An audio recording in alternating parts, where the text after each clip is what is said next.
අම්මේ මම අදත් ගිහින් එන්නම් ඉන්ටර්විව් එකට.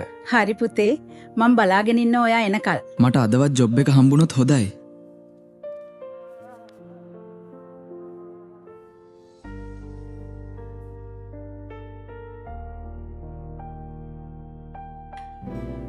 පුතේ මොකද උනේ? ජොබ් එකට එන්න කිව්වද? එයාලා කෝල් කරන්නම් කිව්වා. දැන් ජොබ් කීයකට ගියාද? මොකද්ද මගේ අවුල?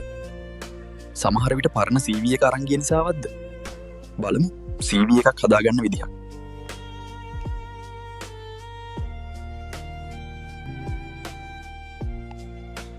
මොකද්ද මේ cvme.lk කියන්නේ?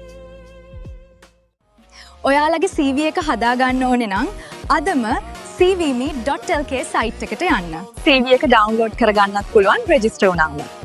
ටෙම්ප්ලේට්ස් 3ක් 100% නොමිලේ. cvme.lk එකෙන් CV එක හදාගත්ත නිසා මට ජොබ් එක හම්බුණා.